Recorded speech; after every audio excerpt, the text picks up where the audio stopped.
কৰিবলৈ হলে কি গুণ লাগিব সেইটো আমাৰ শাস্ত্ৰ ভাগৱতে সংজ্ঞা দিছে দেই ভকতৰ সংজ্ঞা তিনিটা আখৰৰ ওপৰত দিছে বিশেষকৈ ভ অ ত দিয়া আমাৰ ভকত হ'বলৈ ভ আখৰৰ গুণটো আমাক থাকিব লাগিব ভ আখৰে কি কৈছে আমাক কৈছে ভ শব্দে ভগৱন্তৰ ভৱ বিমোচন ভজন ভক্তিত কষ্ট ভজন আমাৰ ভ আখৰটো কৈছে তুমি ঈশ্বৰৰ ভজনা কৰিবা তেতিয়া ভগৱন্ত তোমাৰ প্ৰতি সন্তুষ্ট হ'ব যেনেকৈ মাক বাপেকক শ্ৰদ্ধা ভক্তি কৰা ল'ৰা ছোৱালীক মাক বাপেকে সদায় মৰম কৰে ভাল পায় হয় নে বাৰু ঠিক তেনেকৈ আমি তাৰ সন্তান আমি ভগৱন্তৰ সন্তান গতিকে ভগৱন্তৰ সন্তান হৈ যদি আমি ভগৱন্তৰ গুণ নাম লওঁ ভগৱন্তৰ আমাৰ প্ৰতি সন্তুষ্ট হ'ব আৰু তেতিয়া আমি এই মায়াময় সংসাৰৰ পৰা আমি কি কৰিব পাৰিম উদ্ধাৰ হৈ যাব পাৰিম এই কথাটো আমাক ভ আখৰে কৈছে যে আমি সদায় অন্ততঃ পুৱা গধূলি গা পা ধুই দুইবেদাল জ্বলাই ভগৱন্তৰ যাতে এটা প্ৰাৰ্থনা বা এটা উপাসনা আমি কৰিব পৰা যোগ্যতা আমি আহৰণ কৰিব লাগিব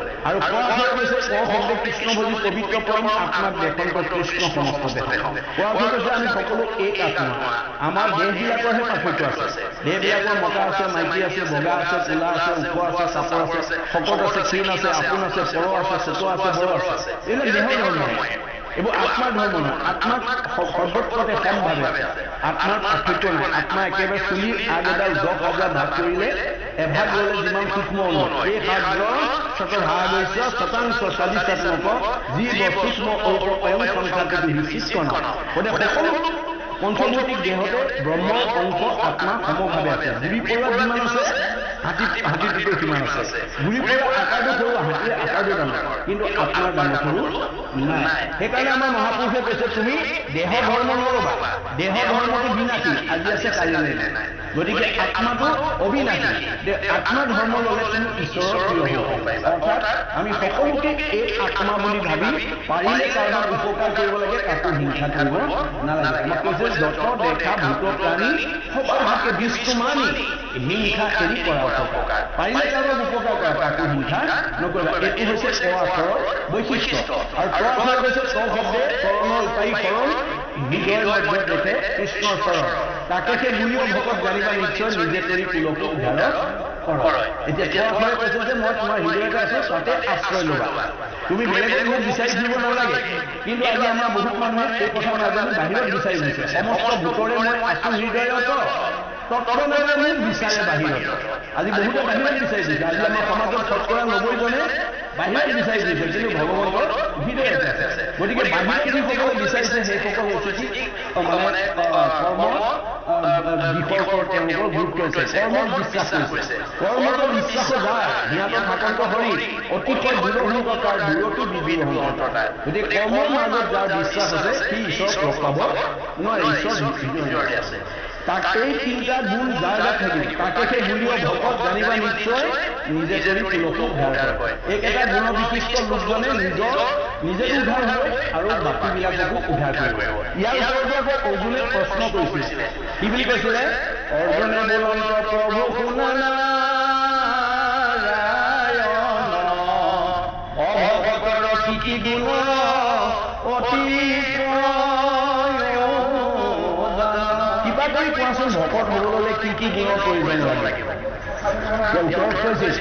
ক্ষমাশীল সমদম ইন্দ্ৰিয় সংযম এই পঞ্চতত্ব ভকতৰ আচৰণীয়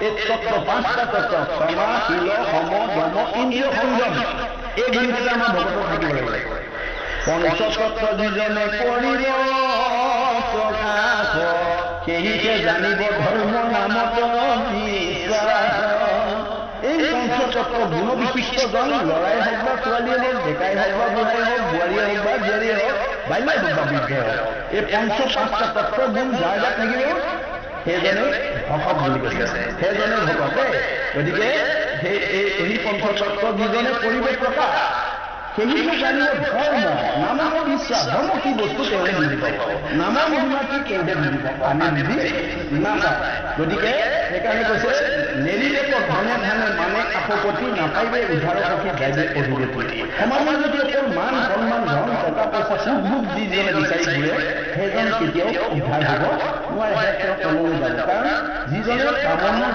বলি হৈ যায় কামনাৰ যদি হৈ যোৱা জীৱ কেতিয়াও সুখী হ'ব নোৱাৰে আমাৰ বিবেক কৈছে ঝায়তে বিচয়ন কুঞ্চ সংগস্তে প্ৰজায়তে সংজায়তে কাম কামাৎ কুর্ধহি জয়তে কির্দায়াৎ ভবতি সন্মোহ সন্মোহাৎ স্মৃতি বিভ্রম স্মৃতি ধ্বংসাৎ বুদ্ধিনাশং বুদ্ধিনাশাৎ প্রণশ্যতে আপনি যেতিয়া আপোনাৰ মনটো যেতিয়া বাসনাৰ বলি হৈ যাব বাসনাত যেতিয়া বাধা আহিব খং উঠিলে মোহগ্ৰস্ত হ'ব মোহগ্ৰস্ত হ'লে স্মৃতি নষ্ট হ'ব স্মৃতি নষ্ট হ'লে বুদ্ধি নষ্ট হ'ব বুদ্ধি নষ্ট হ'লে পথ বাচিব নোৱাৰি আকৌ চৌৰাশী নৰকত দুখ বেদনাৰ মাজলৈ তেওঁ নিজে গুচি যাব তাৰ কাৰণে আমি ঈশ্বৰ দেখি লাভ নাই ভগৱানে সকলো কথা আমাৰ শাস্ত্ৰত দেখুৱাই থৈ গৈছে আমি মাত্ৰ তাত শুনি উপলব্ধি কৰি বেয়াবিলাক এৰি ভালবিলাক ল'ব পাৰিলে আমাৰ জীৱন সাৰ্থক হ'ব গতিকে এইকেইটা হৈছে ভকতৰ মানে বৈশিষ্ট্য আৰু ভকতে কি কৰে আপোনাৰ নকৰিব প্ৰাণী হিংসা মনে একোজন সদায় চিন্তিব মাত্ৰ কৃষ্ণৰ চৰণ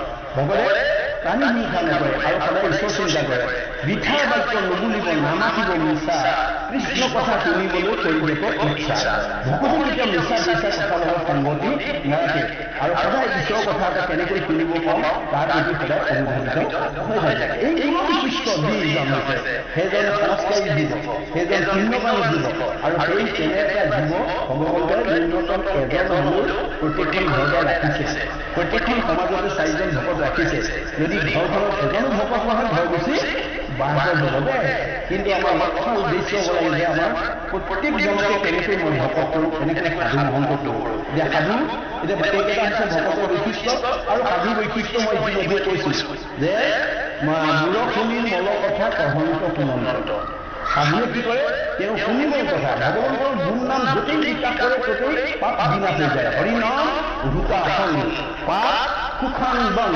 খনেকৰ দহি কৰে ভগৱন্তৰ নামৰ মহিমা কি জুয়ে যেনেকৈ শুকান বনৰ পাবিলে তৎক্ষণাত পুৰি দিয়ে আপুনি য'তেই ভগৱন্তৰ কথা ক'ব ত'তেই পাপবিলাক দহন হয় গতিকে এই ভগৱন্তৰ কথা কোৱাৰ মানে আমাৰ কি থাকিব লাগিব গুণবিশিষ্ট হ'ব লাগিব গতিকে আমাৰ ভকতে কি কৰে গতিকে সদায় য'তেই যায় ত'তেই ঈশ্বৰ কৃষ্ণৰ কথা কয় মহাপুৰুষে আমাক আহ্বান জনাইছে নকৰিও জন্ম বিধা শুনা ইটো কৃষ্ণ কথা পুৰা ৰামৰ নাম গলে বান্ধি ঐত আয়ু পাতত ধৰিলে ঘূৰৰ পৰৰ লোকে গৈলে আকৌ লাগি মৰিবা হাতালি আপোনাৰ কাণেদি শুনাৰ শক্তি থাকোঁতে চকুৰ দৃষ্টি শক্তি থাকোঁতে মুখৰ খোৱা শক্তি থাকোঁতে ভৰি দুটা যোৱা শক্তি থাকোঁতে হাতে কৰা শক্তি থাকোঁতে যদি আপুনি পৰপৰত ধন সঞ্চয় কৰি নলয় তেতিয়াহ'লে আপুনি এই বাস্তৱ জগতৰ ঘটা ধনবিলাক আপুনি ল'ব নোৱাৰিব ভগৱানে সতৰ্ক কৰি দিছে যত দেখা ধন শৰীৰৰ স্বজন মৰিলে লগে নাযায়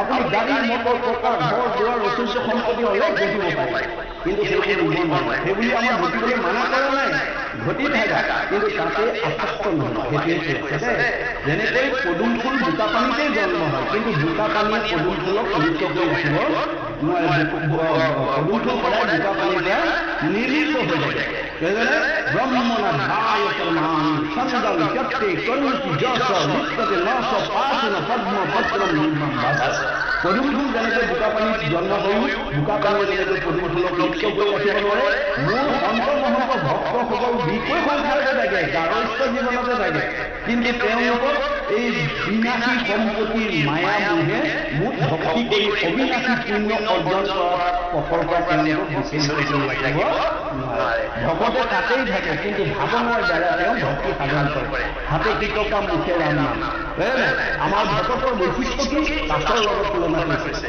কাছৰ বৈশিষ্ট্য কি বালিত কণী পাৰে পানীত উমনি দিয়ে বালিত কণী পাৰি পানীত উমনি দি ভাৱৰ দ্বাৰা বালিত কণী ফুটাই দিয়ে যেহেতু কক্ষতে তৰে দিনব পাৰি জলৰ মাজে ফুকা ৰয় সেইমতে সন্তে বিষয়তে থাকি সদায় নিপচিন্ত সন্ত নহ'ব ভক্ত বৈষ্ণৱসকল ইয়াত কেনেকৈ থাকে মই দিয়া ধন টকা পইচা গাড়ী মটৰ টকা ঘৰ দুৱাৰ ল'ৰা তিনিটাৰ মাজতে থাকে কিন্তু তেওঁলোকৰ সেই বিনাশী মায়া মোহে মোৰ ভকতৰ সংগত গৈ কৃষ্ণ কথা শুনাৰ পৰা নামঘৰত গৈ ঈশ্বৰৰ নাম লোৱাৰ পৰা সাধু সংগৰ পৰা বিৰত কৰি ৰাখিব নোৱাৰে ভাৱনাৰ দ্বাৰা তেওঁলোকে সকলোখিনি সিদ্ধি সাধন কৰিব পাৰে বিষয় সংসাৰতে থাকিও তেওঁলোকে মুক্তি অধিকাৰী হৈ যাব পাৰে মনত ৰাখিব লাগে আপুনি বিষয় সংসাৰতে যাব কিন্তু বিষয় সংসাৰৰ বিনাশী মোহে যাতে আপোনাৰ ভক্তি পথৰ পৰা বিচলিত কৰিব নোৱাৰে সেইকাৰণে সেই বিশিষ্টজনক সাধু বুলি কৈছে মূলৰ শুনি মলৰ কথা প্ৰসংগ সুনন্দ মোৰ সাধু গুণবিশিষ্ট লোকে জানে যদি কাৰোবাক মোৰ কথা কয় নাজানিলে কাণ পাতি শুনে আপুনি শ্ৰোতা নহ'লে বক্তা হ'ব নোৱাৰিব আপুনি আনৰ যদি ভাল কথা শুনাৰ ধৈৰ্য নাই সি আনক ভাল কথা কোৱাৰ বিবেক অৰ্জন কৰিব নোৱাৰে গতিকে এইটো হৈছে ভকতৰ মানে সাধু মূলৰ শুনিৰ মলৰ কথা প্ৰসংগ সুনন্ত মুক মন দিয়া হবে তাপ এৰাৱন্ত মোৰ তিনিটা তাপে তেওঁ ওচৰত থাকিব নোৱাৰে তাকে মূল্য সাধু জানিবা আই তাৰাৰ সংগ তুমি পাইছিবা সদায় এই গুণবিশিষ্ট লোক এগৰাকী মহিলাও ভকত হ'ব পাৰে এগৰাকী মহিলাও বৈষ্ণৱ হ'ব পাৰে যদি এই গুণবিশিষ্ট হয় এজন পুৰুষ ভকত নহ'ব পাৰে যদি তেওঁ এই গুণবিশিষ্ট নহয় মনত ৰাখিব দেহৰহে মতা মাইকী আছে আত্মাৰ মতা মাইকী আত্মাৰ কি আছে সংস্কাৰ আৰু মানে আপোনাৰ পুণ্যাত্মা আৰু পাপাত্মা কিছুমান আত্মা পাপাত্মা কিছুমান পুণ্যাত্মা কিছুমান সংস্কাৰী জীৱ কিছুমান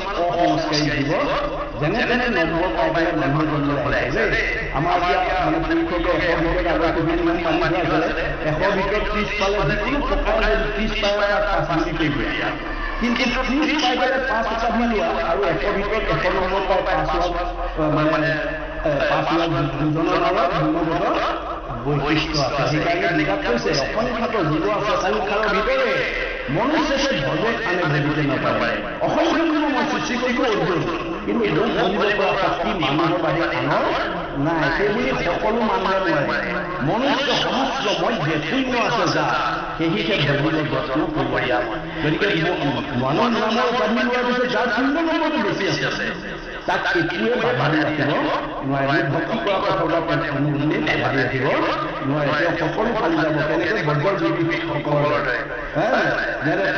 বংশী ধ্বনি শুনাৰ দৰে কটো দুটি জাৰি জাৰি বিহৰ লগত এৰি আশাটো থাকিলে যুদ্ধ চলি পৰি কৃষ্ণৰ বংশী ধ্বনি শুনাৰ লগে কিছুমান দৌৰ মাৰিলে তাতে গাঁঠি উগত ধৰিলে কটো দুটি আছিলে স্বামীৰ পৰশতে আধা বন্ধা ভূমিকা কিন্তু দায়ী কিছুমানে স্বামীৰ পৰশত থাকি আধা বন্ধা কৰি গুচি গ'ল গতিকে মহাপুৰুষ মাজত যদি সেই কথা আমাক ভাল লাগিছে কি বুলি তোমাৰ মনৰ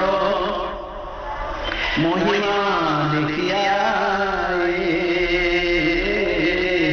আনন্দ কামতে দিয়া থৈলো আপুনি নিমন্ত্ৰণ পোৱা গ'লে ভগৱানক ক'ব লাগিব হাত প্ৰণাম কৰি পেলাই তেওঁ কথা গালে তেওঁ অষ্টাদশ পদ্ম হিৰে অৱস্থান কৰি আছে হাত দুখন আমি প্ৰভু পৰম ভাগ্যৰ বলত তোমাৰ ভকতৰ সংগত বহি তোমাৰ সন্দিগ্ধময় জীৱ কথা শুনি জন্ম জন্মান্তৰ পুণ্য অৰ্জন কৰাৰ সুযোগ এটা জীৱনলৈ আহিছে নিমন্ত্ৰণ পাইছে সেইদিনাখন যাতে তুমি দ্বিতীয় কামতে আশা কৰে আবদ্ধ কৰি নাৰাখিব তথা সময়ত গৈ মই যাতে স্বাগত অমৃতময় পৰম আনন্দৰ পাল কৰি মই জীৱন যাতে সাৰ্থক কৰিব পাৰোঁ এই কৃপা তুমি কৰিবা তুমি যদি আপুনি নিমন্ত্ৰণ পোৱা নাই তেওঁক এই দৰখাস্তখন দি দিব পাৰে আপোনাৰ অনুৰোধ নহ'লে আপুনি নিৰ্দিষ্ট সময় নাপায় আপুনি যদি নিমন্ত্ৰণ পাব এই চচনীয়া ইমান কামবনৰ দিনে কোনেলে নাপালে বহুত বেয়া বলিউড কাম কৰি হ'ব যাওঁ এইটো ভাবে যদি আপুনি গ্ৰহণ কৰে আপোনাৰ নিৰ্দিষ্ট সময় নাপায়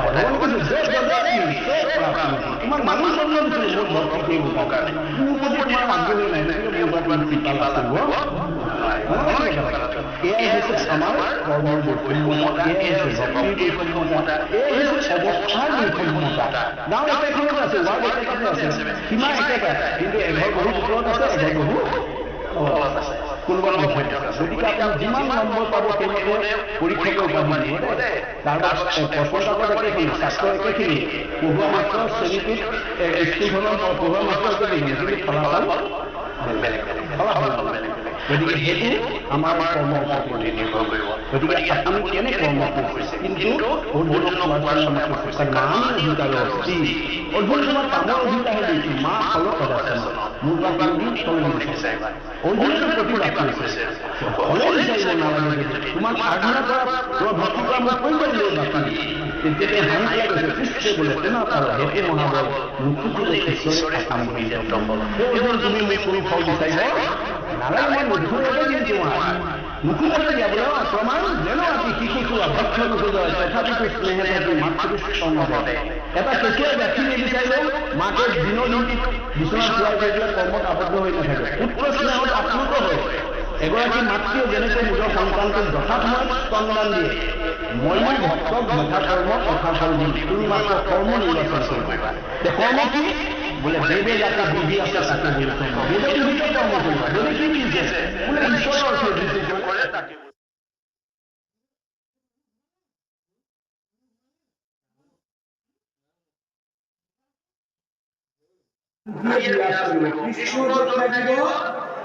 এইখন ঘৰত শান্তি থাকিব, আনন্দ থাকিব, মিলা প্ৰীতি থাকিব। আৰু যিখন ঘৰত সেই পৰিৱেশ নাই, যাৰ ঘৰত গুৰুগৃহ নাই, যাৰ ঘৰত উপাসনা নাই, যাৰ ঘৰত ধূপ ধূনা নজ্বলে, সেইখন ঘৰলৈ কোন আহিব? ভাগৱতে কৈছে শ্ৰৱণ কীৰ্তন দ্বৈত কৃষ্ণৰ নকৰে তৈতেহে ৰাক্ষসীগণে বিধিনি আচৰে। যিখন ঘৰত পুৱা গধূলি ধূপ ধূনা নজ্বলে, যিখন ঘৰত পুৱা গধূলি ল'ৰা ছোৱালী কেইটাক লৈ পিতৃ মাতৃয়ে উপাসনা নকৰে, সেইখন ঘৰলৈ অঘাসুৰ, বকাসুৰ, কৰম্বাসুৰ, পৰিষ্কাসুৰ, পুতনা, ব্ৰহ্মাসুৰ, ধেনুকাসুৰ গোটেই পায়। অৰ্থাৎ দেশ দেশ মানে অসুৰ নহয়, আসুৰিক ভাববিলাক খং, ৰাগ, ঈৰ্ষা, দ্বেষ, হিংসা, কাজিয়া, পেচাল, কুৎসিত, কপট, এইবোৰ আসুৰিক ভাব।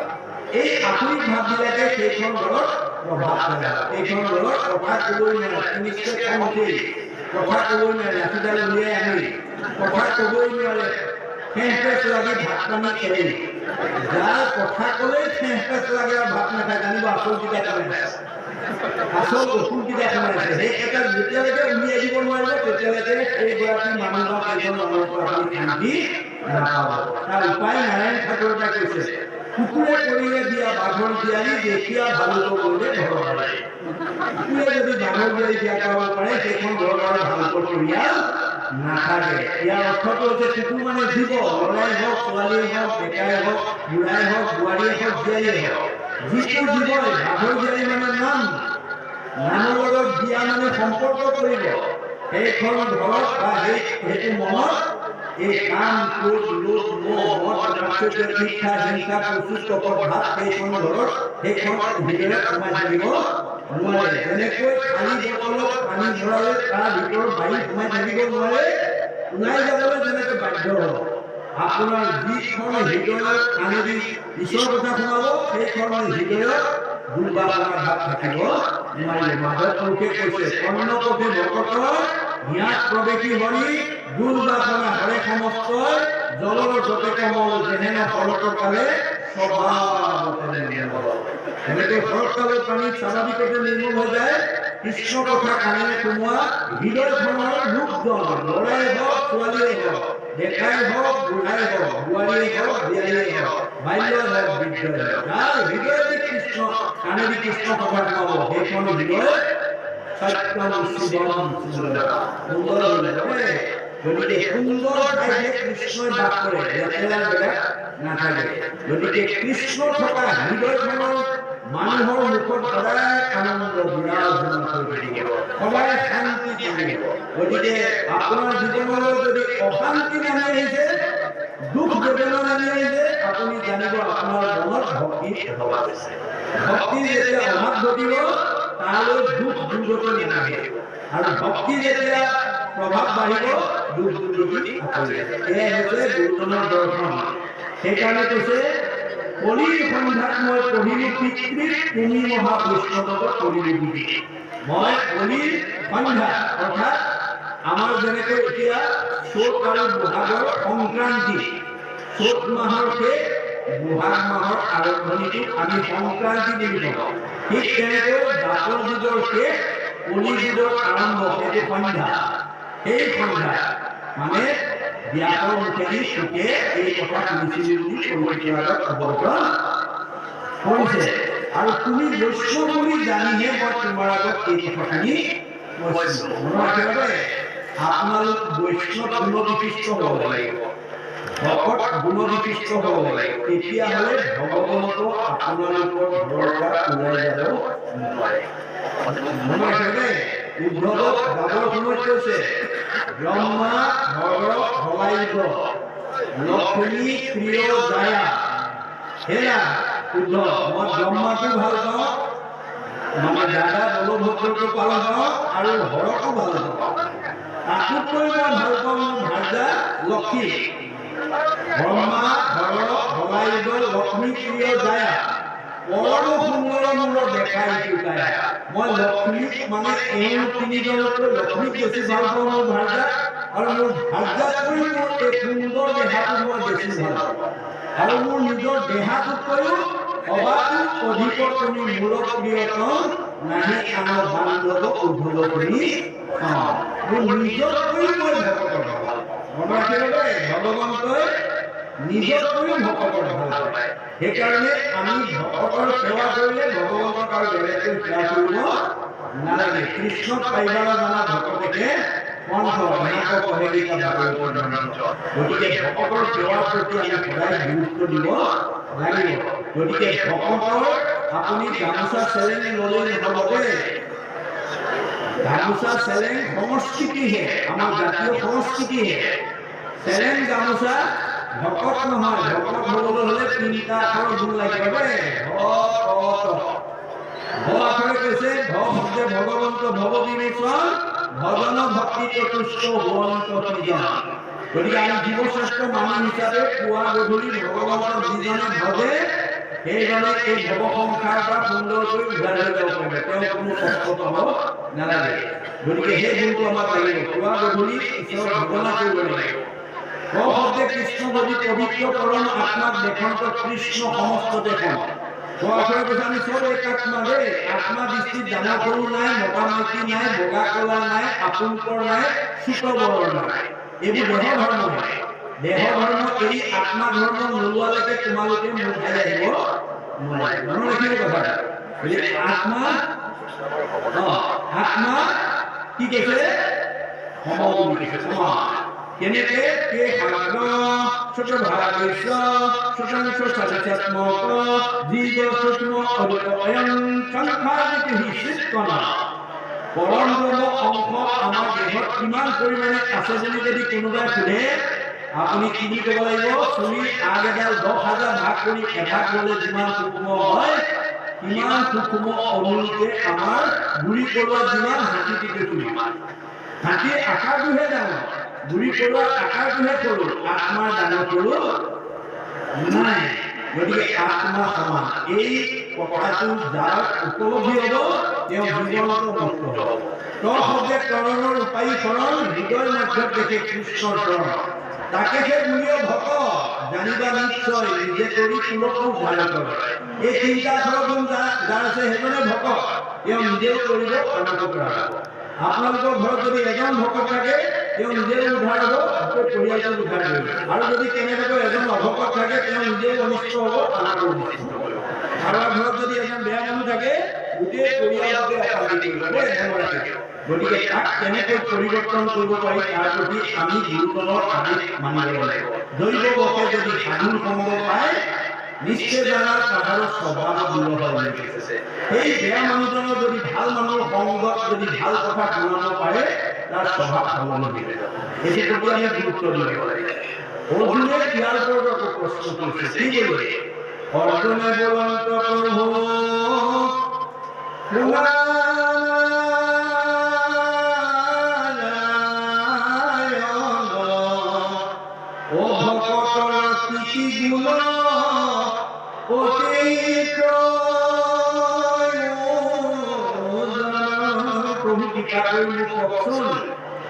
এজন মানুহ ভকত হ'বলৈ হ'লে কি কি গুণৰ প্ৰয়োজন হ'ব? এই ভগৱন্তই কৈছে, অক্ষমাশীল সমদম ইন্দ্ৰিয় সংযম এহি পঞ্চতত্ব ভকত আচৰণ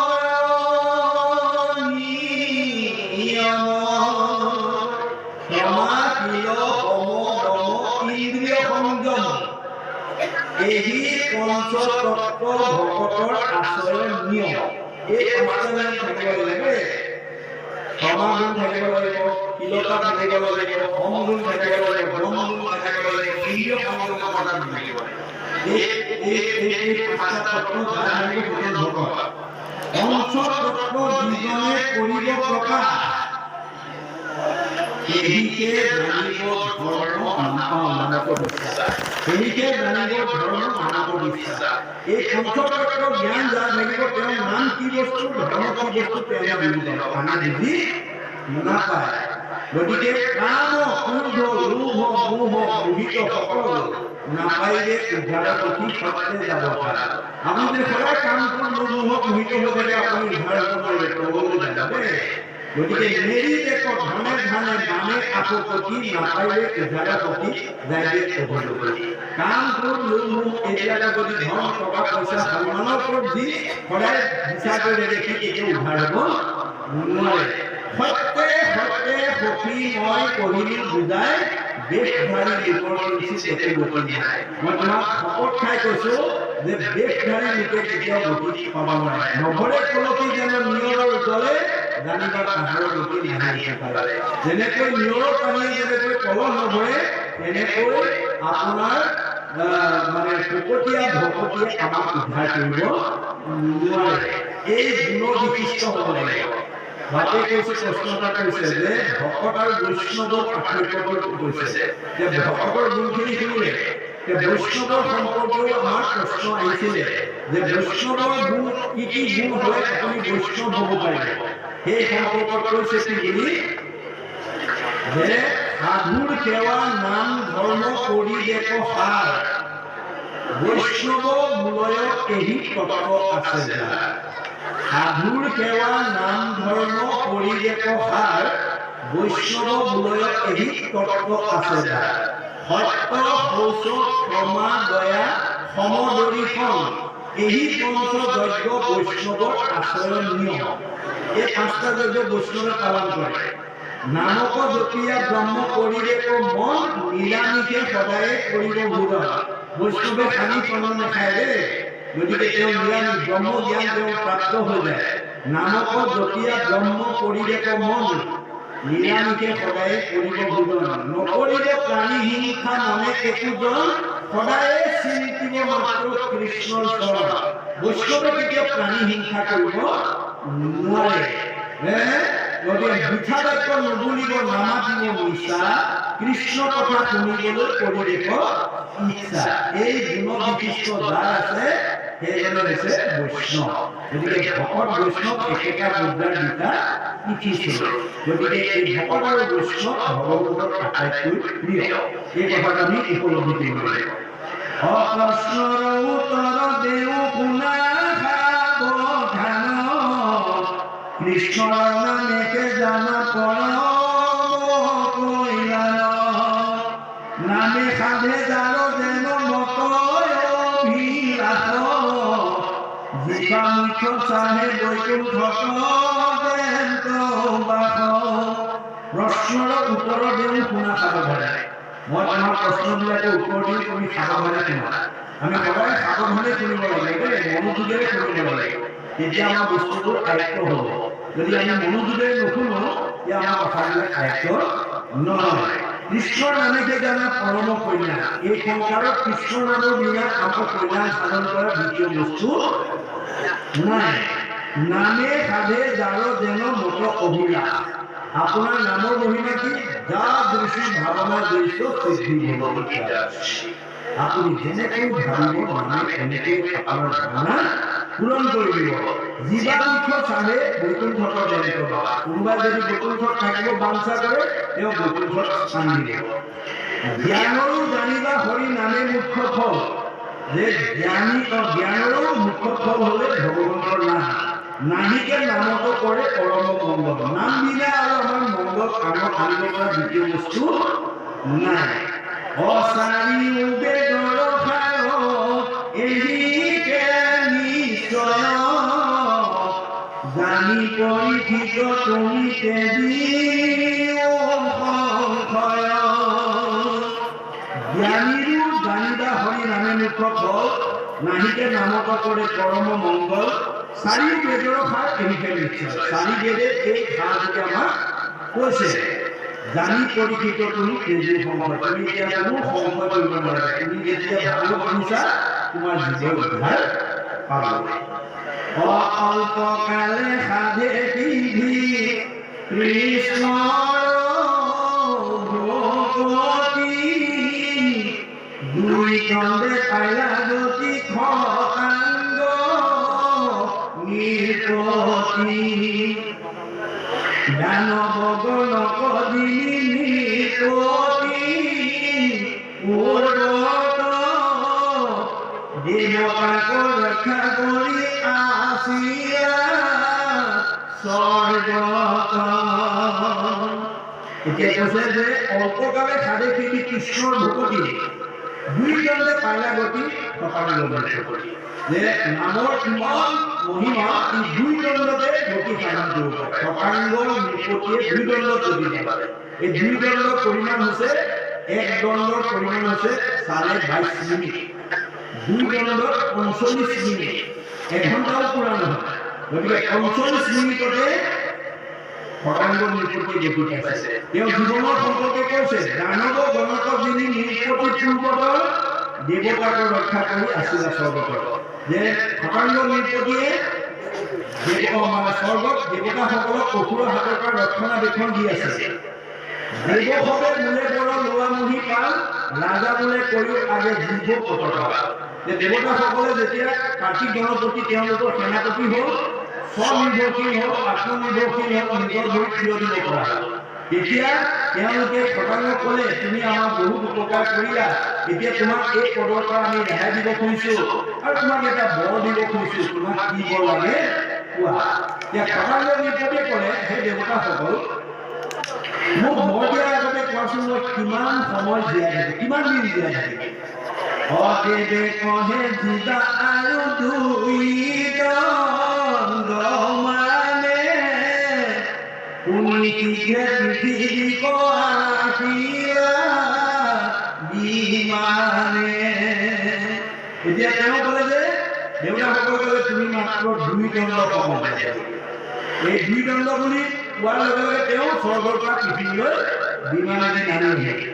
অসমস্তকে তেজিয়া জাতিৰ কৰি মন কৃষ্ণৰ অভয় পদে পকিৰ শৰণ। এৰা মুহূৰ্তে ঘণ্টাকে পাইলা পৰম গতি জীৱা হাত দিন তুমি চিন্তা তেতিয়া তেওঁ সমস্ত ত্যাগ কৰি একান্ত মনে ভগৱন্তৰ অভয় পদত শৰণাপন্ন হ'ল আৰু লগে লগে খটাংগ নিপতিয়ে পৰমগতি লাভ কৰিলে। তুমি 7 দিন জীয়াই থাকিবা, তুমি কিয় চিন্তা কৰিছা? এতিয়া পৰীক্ষিত কৈছে তোমাৰ হাতত 7 দিন সময় আছে, তুমি কেলে চিন্তা কৰিছা? পৰীক্ষিতৰ হাতত যদি 7 দিন আছে, আমাৰ হাতত কেইদিন আছে?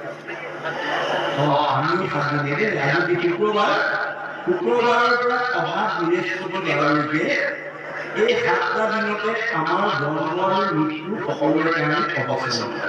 এই 7 বাৰ এৰি আমি কোনো জন্মও হ'ব নোৱাৰো, মৃত্যু হ'ব নোৱাৰো। যে আমাৰ প্ৰকৃত অৰ্থত আমাৰ 7টা দিনে আমাৰ ঈশ্বৰৰ কথা শুনিবৰ কাৰণে আমাৰ হাতত সময় আছে। গতিকে এই 7টা দিনত যাতে আমি এক ক্ষণ হ'লেও ভগৱানে কৈছে তোমাক 24 ঘণ্টা দিছিল, মোৰ কাৰণে এক ক্ষণ দিবলৈ নাপাবা। এক ক্ষণ মানে যিটো কোনে কৃষ্ণ কথা তাৰ দিনে আনৰ জীৱনৰ যাই দিছা। এক ক্ষণ যদি তোমাৰ ঈশ্বৰৰ কথা শুনিবলৈ সময় নাই, তোমাৰ জীৱন বৃথা হৈ যাব। এই কথাটো আপুনি মই নুবুজাটো দূৰৰ কথা। মানে ভগৱন্তৰ পৰম সখা অৰ্জুনেও বুজি নাপাইছিল। এদিন অৰ্জুনক নমস্কাৰ কৰি দিবৰ কাৰণে তৎক্ষণাৎ তেওঁ প্ৰশ্ন কৰিলে সখা তুমি বাৰু কেতিয়াবা এই সঁচাকঠীয়া গাঁও দেখিছানে? অৰ্জুনে ক'লে সঁচাকঠীয়া গাঁও আছে নেকি? বোলে আছে তোমাৰ, তুমি দেখিছা নাই? বোলে দেখা নাই। চাবা নেকি? বোলে চাম। গাড়ী ৰথত উঠা। এই ৰথত উঠাই লৈ সঁচাকঠীয়া গাঁৱৰ ফালে তীব্ৰ বেগেৰে ৰথ এৰি দিছে। কিছুদূৰ যোৱাৰ পিছতে সঁচাকঠীয়া গাঁৱৰ পৰা এজন আলৰ বুঢ়াই হাতত লাখুটি লৈ থৰথৰকৈ আহি আছে। কৃষ্ণই অৰ্জুনক ক'লে সঁচা সেই বৃদ্ধগৰাকী দেখিছা? বোলে মই দেখিছোঁ। সেইগৰাকীয়ে সঁচাকঠীয়া গাঁৱৰ আচল বৃদ্ধ। ইমান বুঢ়া বয়সত হাতত লাখুটি লৈ থৰথৰকৈ তেওঁ কোনফালেনো যায় তুমি সুধিবাচোন। বোলে ওচৰ পালে তুমি ৰথ ৰাখি দিবা, মই ৰথ ৰাখি দিম। বুঢ়াৰ ওচৰত পোৱাৰ লগে লগে কৃষ্ণই ৰথখন ৰাখি দিলে। যেতিয়া বুঢ়াই বুঢ়াক মানে ক'বলৈ কৈছে বয়স কিমান হৈছে? বুঢ়া ক'ত যাইছিলাচোন? বোলে ককা, বোলে বোপা ইমান বুঢ়া বয়সত হাতত লাখুটি লৈ থৰথৰকৈ তুমি কোনফালে যোৱা? এই বোপা মই সাধুৰ সংগলৈ যাওঁ। সাধুৰ সংগলৈ বোলে হয়। কৃষ্ণ ক'লে বয়স কিমান হৈছে? ককা আপোনাৰ বাৰু বয়স কিমান হৈছে? এই বোপা সঁচা কথা ক'বলৈ গ'লে মোৰ বয়স মাত্ৰ 5 বছৰ। অৰ্জুনে ৰথৰ তলে জঁপিয়াইছিলে। হেৰা ককা এইগৰাকী নেকি সঁচাকঠীয়া গাঁৱৰ আচল বৃদ্ধ? দেখিবই শীতল পৃথিৱীৰ কাঁই, দেখাতে তেওঁ 80-85 বছৰৰ বুঢ়া আৰু এওঁ মাত্ৰ 5 বছৰ বুলি কৈছে। আৰু সেইজনকে তুমি সঁচাকঠীয়া গাঁৱৰ আচল বৃদ্ধ বুলি মানে স্বীকৃতি দিছা। ভিতৰৰ সকলে কি ক'ব আৰু মোক দেখুৱাব নালাগে, ইয়াৰ পৰা ৰথখন নোলোৱা। কৃষ্ণৰ অকণমান ধৈৰ্য ধৰি সুধাচোন বোকা কিয় তেনেকৈ ক'লে? বোকা অকণমান ৰ'বচোন, বোকা কি হ'ল? এই মোৰ সংশয় হৈছে। কি সংশয়? এই তোমাকতো দেখাত একেবাৰে 80-85 বছৰ বুঢ়া যেন লাগিছে। তুমি মাত্ৰ 5 বছৰ বুলি ক'লা। এই বোকা ৰহস্য আছে। ৰহস্যটো হয় দেখুওৱা হওকচোন।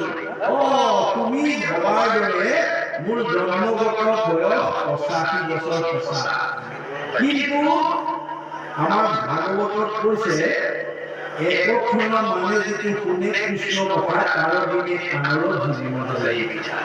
মোৰ জীৱনৰ 80টা বছৰ মই কেৱল ল'ৰা ছোৱালীক পোহপাল দিয়া মানে স্বামী স্ত্ৰীৰ মাজত মানে সুখ ভোগ কৰা ইন্দ্ৰিয় ভোগবিলাক কৰাতে মই 80টা বছৰ পাৰ কৰিলোঁ। মই ঈশ্বৰৰ শৰণো গ্ৰহণ নকৰিলোঁ। সাধু সংগলৈ গৈ কৃষ্ণ কথা শুনিবলৈ মই সময় বিচাৰি নাপালোঁ। গতিকে এতিয়া মই শৰণ গ্ৰহণ কৰি সাধু সংগত কৃষ্ণ কথা শুনা মোৰ মাত্ৰ 5 বছৰ হৈছে। এই 80 বছৰ মোৰ বৃথা আয়ুসৰ হিচাপ মই তোমাক দিয়া নাই।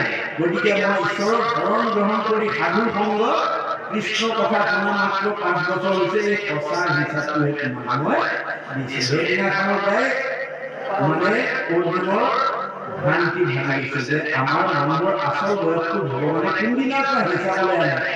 অৰ্থাৎ যিদিনাখন আমি ঈশ্বৰৰ শৰণ গ্ৰহণ কৰি ভজন গ্ৰহণ কৰি সেইদিনাৰ পৰাহে আমাৰ হিচাপটো মানে ভগৱানৰ গাড়ী লৈ যাব। এহি বুলি কহিলা ধাৰণা যোগ মুনি, যাক কহি আছে হৰি ব্ৰহ্মা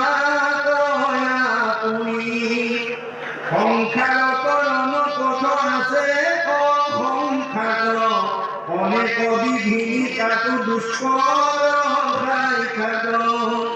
এইবুলি মানে মহামুনি সুখে ভগৱন্তক মানে পৰিচিত আগত সকলো কথা ক'লে। আৰু যিখিনি ব্ৰহ্মাই কোৱা কথাখিনিকে ভগৱানৰ ব্ৰহ্মাক যিখিনি কথা কৈছে সেই কথাখিনি ব্ৰহ্মাই নাৰদক কৈছিলে, নাৰদে ব্যাসক কৈছিলে, আৰু পিতা ব্যাসৰ ওপৰত এই কথাখিনি পাই তোমাক কৈছিল। এইবুলি তেওঁ কৈছে অসংসাৰত নলপথ আছে অসংখ্যাত, অনেক বিধি তাতো দুষ্কৰ্ষাত। সংসাৰ কৰণৰ বহুত প্ৰকাশ আছে, কিন্তু চব দুষ্কৰ বুলি কৈছে। বৰ টান যাগ যজ্ঞ পূজা পাতল ইত্যাদি কৰি আমি পুণ্য অৰ্জন কৰিব পাৰোঁ, কিন্তু সেইবিলাক পুণ্যই আমাক স্বৰ্গলৈকেহে নিব, তাৰ পৰা ওপৰলৈ নিব নোৱাৰে। কাৰণ যাগ যজ্ঞ পূজা পাতলত হিংসা ধৰ্ম জড়িত হৈ থাকে। তলৈ নানা হিংসা ধৰ্ম নানা দেৱ পূজয় পুণ্য ক্ষয় হইলে দুনাই নৰকতম গতিকে আমি জাত জগত পূজা পাতল কৰি হিংসা ধৰ্মৰ জৰিয়তে ধৰ্ম আচৰণ কৰিলে পুণ্য হ'ব সেই পুণ্য আমাক স্বৰ্গলৈকে নিব স্বৰ্গত পুণ্যখিনি ভোগ কৰাৰ পিছত আকৌ নৰকলৈ নামিব শংকৰদেৱে কৈছে যিটো ধৰ্ম আচৰণ কৰিলে আকৌ নৰকলৈ নামি আহিব লাগে মই সেইটো ধৰ্ম জগতৰ লোকক দি দিয়া নাই মই যিটো ধৰ্ম আচৰণ কৰিলে জীৱ আকৌ সংসাৰলৈ আহিব নালাগে জন্মৰহিত হ'ব পাৰে সেই ধৰ্ম মই দিছোঁ এই হৈছে নাম ধৰ্ম এই হৈছে ভাগৱত অশ্ৰৱণ কীৰ্তন কৰি কৃষ্ণ কয় ৰাধে মহামুখ্য সাধে একো বিধি বাধে অজাত হস্তে জাত হন্তে হুৱে ৰতি কৃষ্ণৰ চৰণে নাহিকে সুগম আত কৰে ত্ৰিভুৱনে শ্ৰৱণ কীৰ্তন কৰি কৃষ্ণক যিজনে আৰাধনা কৰে তেওঁ মহামুখ্য লাভ কৰিব পাৰে মুক্তি লাভ কৰিব পাৰে তেওঁ কোনো বিধিয়ে বাধা দিব নোৱাৰে জাত হওঁতে হুৱে ৰতি কৃষ্ণৰ চৰণে যিদিনাখনে আমাৰ কৃষ্ণৰ প্ৰতি ৰতি হ'ব সৎ পৰম অনুৰক্তি ঈশ্বৰে ভক্তি আমাৰ ঈশ্বৰৰ কথা শুনিবৰ কাৰণে ঈশ্বৰৰ কথা জানিবৰ কাৰণে ঈশ্বৰৰ কৰ্ম কৰিবৰ কাৰণে ঈশ্বৰৰ স্থান পাবৰ কাৰণে ঈশ্বৰৰ ৰূপ দৰ্শনৰ কাৰণে আমাৰ যিটো আগ্ৰহ এইটোৱে হৈছে ভকতি দিছে এতিয়া আমি কলি যুগত স্বয়ং ভগৱন্তৰ ৰূপ আমি ক'তো দেখা নাপাওঁ কিন্তু আমাৰ ভাগৱতে কৈছে আজি আমি ভগৱন্তৰ ৰূপ দৰ্শন কৰিছোঁ হৰিনাম মূৰ্তিক হৰি ভক্তক দেখিবা শক্তি অনুৰূপে তাৰ প্ৰীতি আচৰিবা সমস্ত ভূততে আছে ভগৱান কেহিভাৱে কবাটো কৰিবা বহুমান ভগৱন্ত চবতে আছে কিন্তু মানুহত মূৰ্তিমন্ত হৈ আছে গতিকে এই মূৰ্তিমন্ত ভকতক যদি আপোনাৰ সেৱা কৰে আৰু ভকতে যদি আপোনাৰ শুশ্ৰূষাত আপোনাৰ ভক্তিত আপোনাৰ আদৰত যদি সন্তুষ্ট হয় আশীৰ্বাদ দিয়ে ভজনৰ আশীৰ্বাদে নিলে কৃষ্ণৰ প্ৰসাদ কৃষ্ণ কৃপা কৰিব মনত ৰাখিব দেই এতিয়া স্বয়ং কলিযুগত স্বয়ং বৈকুণ্ঠপতি কৃষ্ণ কাৰোবাৰ ঘৰলৈ আহি ল'ৰা ছোৱালীকেইটা পঢ়া শুনাত ভাল হওক আয়ুষ্মান ভৱ বুলি নকয়হি কাকো নকয়হি কোনে ক'ব ভগৱন্ত কৈছে মোক প্ৰতিনিধিয়ে ক'ব মোৰ প্ৰতিনিধি তুমি মোৰ মূৰ্তি বুলি ভাবি যদি সেৱা কৰিব পাৰা আশীৰ্বাদ ল'ব পাৰা তেতিয়াহ'লে ভজনৰ আশীৰ্বাদে দিলে কৃষ্ণৰ প্ৰসাদ সেইকাৰণে আপোনালোকে ভকতৰ প্ৰবোধনী পাবৰ কাৰণে ভগৱন্তক আৰাধনা কৰিব লাগে কাৰ দৰে মহাপুৰুষ মাধৱদেৱৰ দৰে কৃপাৰ সাগৰ দেৱকী নন্দন পুৰী মনৰ প্ৰাণ ভকতৰ সংগ সদানন্দ দুষ্ট মুখে ভগৱন্তই মানে ভগৱন্তক মহাপুৰুষ মাধৱদেৱে কৈছে মোক কোনো ধন টকা পইচা নালাগে তুমি মোক এটা কৃপা কৰা কৃপাৰ দিশত তুমি সাগৰ স্বৰূপা সদায় যাতে মই ভকতৰ সংগ পাই তোমাৰ জীৱন লাভ কৰিব গতিকে ভকতৰ পদধূলি গৃহত কৰিবৰ কাৰণে ভগৱন্তক আৰাধনা কৰিব লাগে অতি আপোনাৰ পৃথু প্ৰভুৱে 24 অৱতাৰৰ অন্যতম অৱতাৰ ধাৰণ কৰি চতুৰ্থ স্কন্ধ ভাগৱতত নিজ মুখে কৈছে যাহাৰ গৃহত নহি উপগত একান্ত হৰি ভকত তাৰ গৃহ ছয় সৰ্পৰ আলয় মহন্তৰ ইতিমত যাৰ ঘৰত কোনোদিন ভকতৰ পদধূলি নকৰে সেইখন সাপৰ গাঁত বুলি কৈছে সেইখন ঘৰত ক্ৰোধ ঈৰ্ষা হিংসা কুচুত কপট অশান্তি দূৰ নহয় গতিকে ভকতৰ পদধূলিয়ে আমাৰ গৃহ পৰিশোধন কৰে সেইকাৰণে ভকত বৈষ্ণৱৰ সেৱা শুশ্ৰূষাটো আপোনালোকে ল'ৰা ছোৱালীক সৰুৰ পৰা শিকাব পাৰে হেন জানি শিশু ক'ব কেৰা আনৰ কৰ্ম ধৰিও কুমাৰৰ কালে ভাগৱত ধৰ্ম ভাগৱত ধৰ্ম মানে ভক্তি ধৰ্ম ল'ৰা ছোৱালীক সৰুৰ পৰা শিকাব আপোনাৰ ঘৰৰ ভকত বৈষ্ণৱ হ'লে আপোনাৰ ল'ৰা ছোৱালীজনী কি বিষয়ত পঢ়া শুনা দিশত কিবা পিছ কৰি আছে বা দুষ্টালি স্বভাৱ আছে বা আপোনাৰ বেয়া স্বভাৱ আছে আপুনি মাক দেউতাক হিচাপে নিশ্চয় জানে গতিকে আপুনি নিজৰ সন্তানটো কেতিয়াও বেয়া হোৱাটো পঢ়া শুনা কৰিব নোৱাৰাটো কোনো পিতৃ মাতৃয়ে নিবিচাৰে। সকলো পিতৃ মাতৃৰ ল'ৰা ছোৱালী কেনেকৈ ভাল স্বভাৱৰ হয়, কেনেকৈ পঢ়া শুনাত ভাল হয়, এই কথাটো কয় আহ্বান কৰে। কিন্তু আপোনাৰ সেই যিটো দিশত তেওঁৰ অলপ অভাৱ আছে, সেইটোৰ পৰা মুক্ত কৰিবৰ কাৰণে আপুনি ভকত বৈষ্ণৱৰ আশীৰ্বাদ ল'ব লাগিব। ল'ৰা ছোৱালীক সৰুৰ পৰা আশীৰ্বাদ ল'বলৈ ক'ব ভকতৰ ল'ৰা ছোৱালী পঢ়া শুনা মানে আগ্ৰহ নাই, কিবা কৰি অকণমান আশীৰ্বাদ দি থৈ যাওক। গতিকে 10জন ভকতে যদি তেওঁৰ লগত লাগি প্ৰভুৱে কৃপা কৰিব পঢ়া শুনাত ভাল হোৱা বুলি যদি আশীৰ্বাদ দিয়ে, দৈৱকে যদি সাধুৰ সংগ পায় নিশ্চয় জানা তাহাঁতৰ স্বভাৱত দূৰ হয়। পঢ়িব নোৱাৰা ল'ৰা পঢ়িব পাৰিব যদি সাধুৰ পৰা আশীৰ্বাদ ল'ব পাৰে। এই কথাটো ভাগৱতে কৈছে যে মনত ৰাখিব। এই কথাবিলাকৰ ওপৰত আমি গুৰুত্ব দিব লাগিব।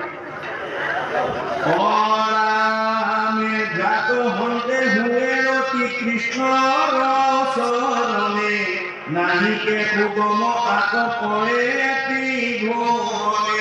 আপোনাৰ যেতিয়া ভগৱন্তৰ প্ৰতি অনুৰাগ আহি গ'ল, ত্ৰিভুৱনত ইয়াতকৈ আৰু লাভজনক বস্তু দ্বিতীয়টো নাই। সুগম পথ আপুনি পাই গ'ল। অপূৰ্বতে ব্ৰহ্মাই এক চিতে তিনিবাৰ, বেদত বিচাৰি কেহি মানে পাইলা সাৰ। শ্ৰৱণ কীৰ্তন মাত্ৰ সুগম ভকতি, কল্পতে উপবে গোবিন্দত প্ৰেমৰতি।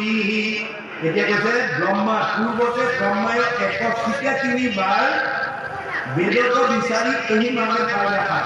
মই অলপ আগতে এই কথাটো কৈছো। ব্ৰহ্মাই 4খন বেদক বিচাৰি আনি 3বাৰ প্ৰমাণ কৰি সাৰ তত্ত্বটো ভকতলৈ এৰি থৈ গৈছে। 4 বেদক ব্ৰহ্মাই আনি বিচাৰিলা 3বাৰ প্ৰমাণী, এহিমানে মাত্ৰ কৰিলা সাৰ, হৰি কীৰ্তনতে কৰে। ঈশ্বৰৰ নাম বিনা আমাৰ পাৰিবাৰিক জীৱনত, সাংসাৰিক জীৱনত, যুগ্ম জীৱনত আমাৰ কেতিয়াও শান্তি আমি প্ৰতিষ্ঠা কৰিব নোৱাৰোঁ, ঈশ্বৰৰ ভক্তি বিনে। গতিকে এইটোৰ ওপৰত আমি প্ৰত্যেক গৃহস্থীয়ে গুৰুত্ব দিব লাগিব। অশ্ৰৱণ কীৰ্তন মাত্ৰ সুগম ভকতি, কল্পতে উপবে গোবিন্দত প্ৰেমৰতি। এই আমাৰ প্ৰেম ভাৱটো, ভগৱানৰ প্ৰতি ভালপোৱা ভাৱটো আমাৰ আহি যাব দেই। 5টা স্তৰ পাৰ হ'ব লাগিব। মানে অনুৰাগ, আগ্ৰহ, ৰতি, প্ৰীতি, ভক্তি, শান্তি, মুক্তি।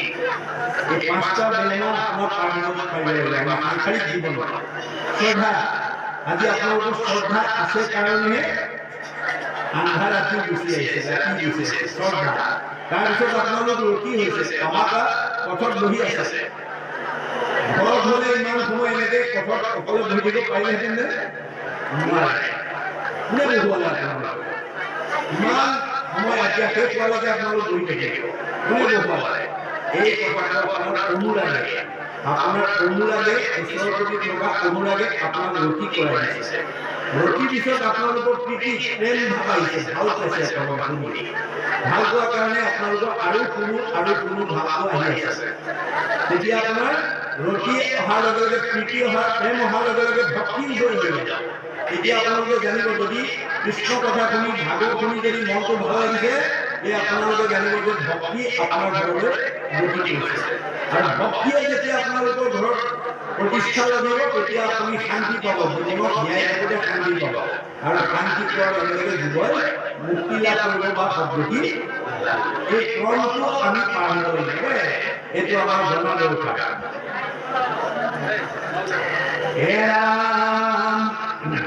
হেন জানি মহাযত্নে কৃষ্ণ সৰ্বথা, শ্ৰৱণ কীৰ্তন কৰা তেজিয়ান কথা। শুদ্ধ হইবা কেতে কেতে জীৱ মায়া জানে, কৃষ্ণৰ পৰম পদ পাইবা অল্পকালে। সেইকাৰণে পৰীক্ষিত কোৱাৰ চলে আমাক কৈ আছে, হেন জানি মহাযত্নে কৃষ্ণক সৰ্বথা। এই কথা জানি মহাযত্নৰে কৃষ্ণক সদায় শ্ৰৱণ কীৰ্তন কৰা এজি আন কথা নাপাতিব। আন কথা পাতিব পাৰিব, কিন্তু আপোনাৰ পাপ আহিব, পাপ আহিব পদপীড়ন নম। আপুনি ঘৰুৱা কথা পতাৰ কাৰণে যদি কাষৰ মানুহজনে শুনাত যদি অসুবিধা হৈছে, তেতিয়া কথা পতাজনৰ পাপ আহিব, মনত ৰাখিব কথা।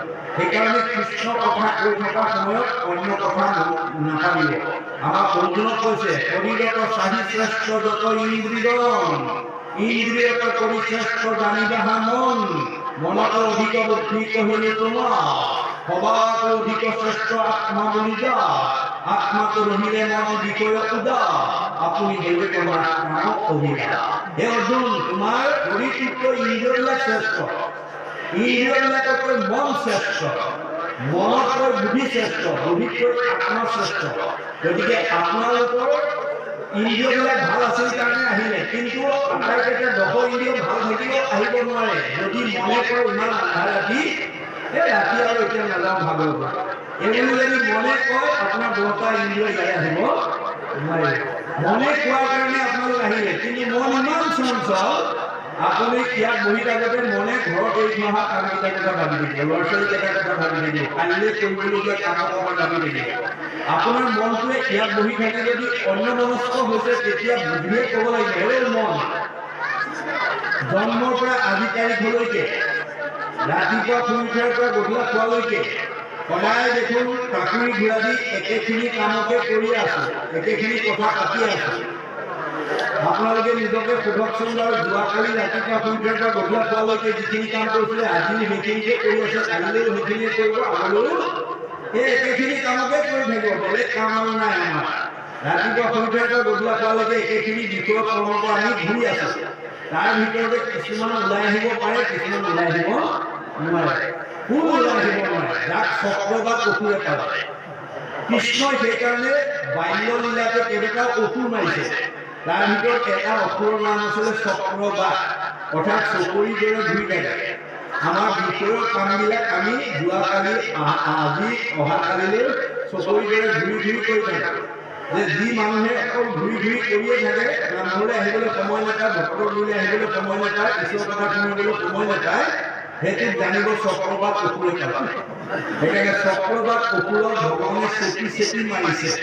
চক্ৰবাদ অসুৰে পালে আপোনাৰ মনটো ওলাই লৈ গুচি যাব, মানে মূল বিষয়ৰ পৰা ওলাই লৈ গুচি যাব।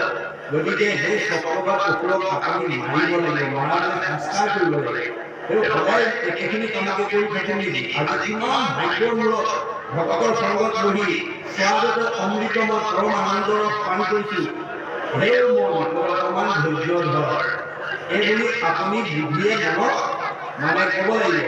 কোৱাৰ পিছত মনটোক আনি পেলাই আপুনি আত্মাক ৰাখিব লাগিব। আত্মা ক'ত আছে?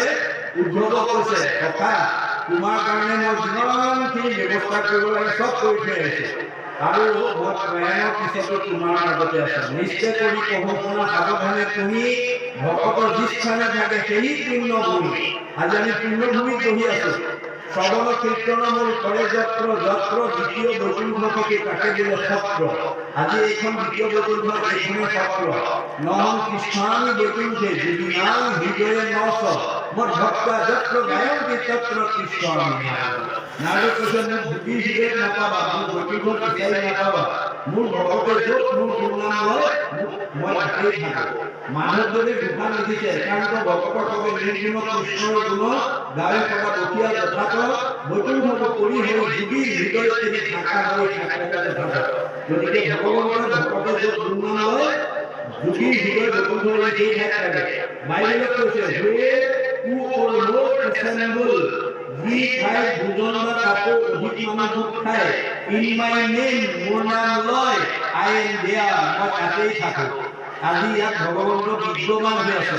সেইকাৰণে উদ্ধৱক কৈছে, মই প্ৰয়াণৰ পিছতো তোমাৰ মাজত থাকিম। ক'ত থাকিম? গিৰিধায় প্ৰবিষ্টয়ম শ্ৰীমৎ ভাগৱতম তেনয় বাংময় মূৰ্তি প্ৰত্যক্ষ বক্ততে হৰৈ শ্ৰৱণাৎ সেবনাৎ দৰ্শনাৎ পাঠাৎ পাপনাশিনী। মই প্ৰয়াণৰ পিছত শব্দ ব্ৰহ্ম বাক্য ব্ৰহ্ম ৰূপে ভাগৱতত অন্তৰ নিহিত হৈ থাকিব। সেই ভাগৱত যদি তুমি সেৱা কৰিব পাৰা, সেই ভাগৱত যদি তুমি দৰ্শন কৰিব পাৰা, সেই ভাগৱত যদি তুমি শ্ৰৱণ কৰিব পাৰা, সেই ভাগৱত যদি তুমি কীৰ্তন কৰিব পাৰা, তেতিয়াহ'লে মই তোমাৰ সকলো পাপ বিনাশ কৰিম।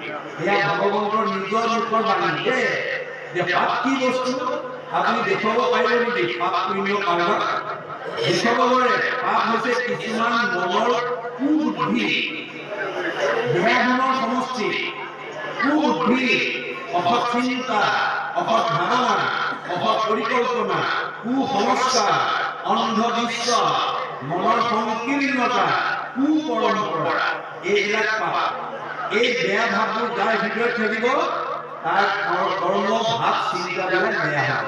আৰু বেয়া কৰ্ম কৰি ভগৱন্তৰ পৰা কেতিয়াও ভাল কৰ্ম লাভ কৰিব নোৱাৰে। গতিকে বেয়াটো সদায় বেয়া তাক ত্যাগ কৰিব লাগিব আৰু ভালটো সদায় ভাল তাক আঁকোৱালি ল'ব লাগিব।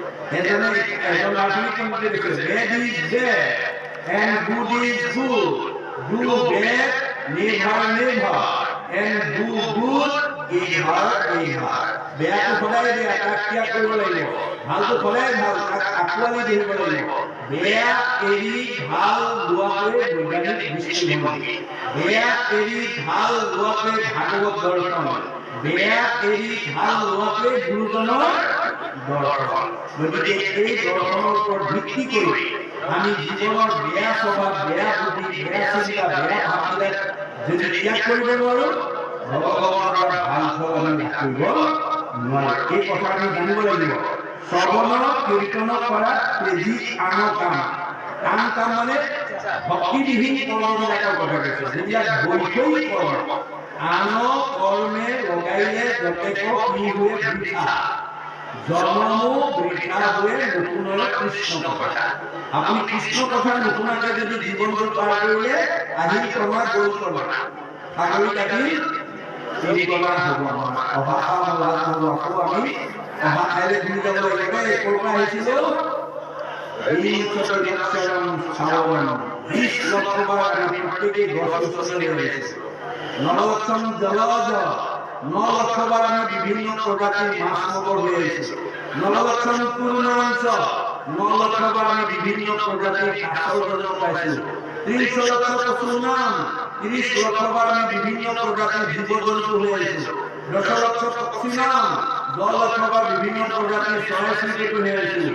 17 লক্ষ বানৰা, 4 লক্ষবাৰ বিভিন্ন প্ৰজাতিৰ বানৰৰ জন্ম পাইছোঁ। 2 লক্ষ জমানৰ হিতাহিত জ্ঞানশূন্য, 2 লক্ষবাৰ হিতাহিত জ্ঞানশূন্য অৰ্ধমান চিম্পাঞ্জীৰ জন্ম ধাৰণ কৰিছোঁ। প্ৰথম মনুষ্যত্ব প্ৰাপ্ত পত্ৰ সন্মানী চাৰি, তাৰপিছতে পুণ্য সঞ্চয় কৰি সৌভাগ্যক্ৰমে মানুহৰ জন্মটো পাইছোঁ। গতিকে মানুহৰ জন্ম পাই যদি আমি ঈশ্বৰৰ ভক্তি নকৰোঁ, মনুষ্যৰ জন্ম পাই হৰি নভজিলা অৱশ্যে হৰিবা ভাই কিন্নকৰো আমাৰ কিন্নকৰো কিতাপটো আমাক ঘূৰাই পঠিয়াই নাই। গতিকে আমি ইমান কষ্ট কৰি সেই 84 দিন অতিবাহিত কৰি আহি আকৌ যদি আমাৰ জীৱনটো পৰিপূৰ্ণ কৰিবলৈ যাব লগা হয়, আমাৰ মানৱ জন্মৰ দ্বাৰা সাৰ্থকতা ক'ত? এই কথা আমি উপলব্ধি কৰিব লাগিব।